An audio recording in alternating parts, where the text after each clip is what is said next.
It is not an uncommon occurrence in your healing journey to reflect back on past relationships and go, man, I feel like, was it really that bad? What if I did this? I should have done that. To kind of reflect back on who you are now and how you would have handled that relationship and those situations in the past. However, here's where it's not serving you and something that might actually hurt a little bit. We can hem and haw all we want about what we coulda, woulda, shoulda done in the past.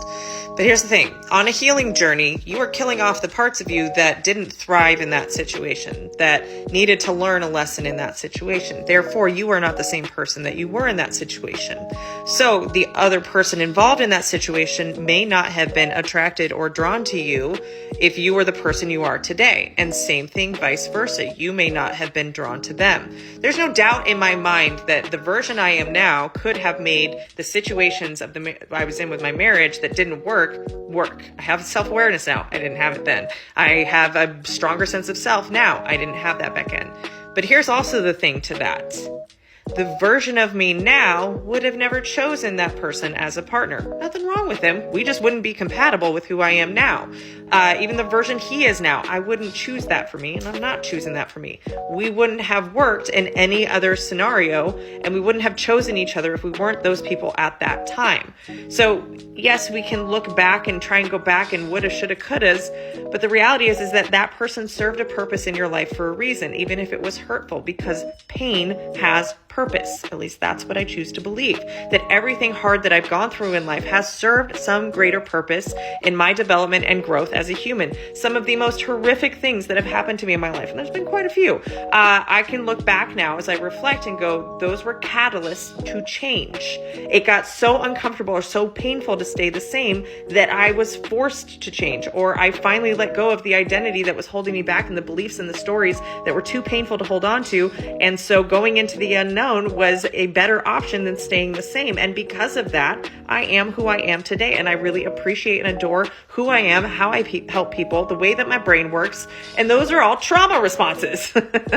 And so without the trauma, I wouldn't be who I am. I'd be a much more watered down version, or somebody who still believed I was a victim to the world and everybody in it. And that's not somebody I want to go back to.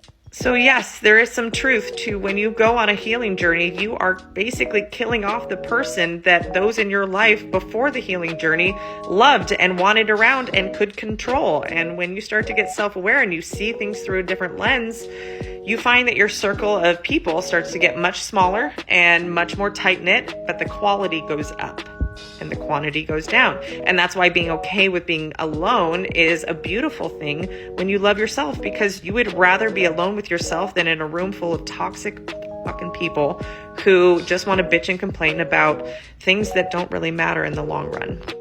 And I will say one of the most beautiful things about social media, should you choose to look at it, is that you can start to connect with other like-minded people that may not live in your general area. I will say some of the deepest relationships I have are people who don't live anywhere near me, right? I have people that are many states away that I have more intimacy and emotional connection with than most people that I interact with on a day-to-day basis.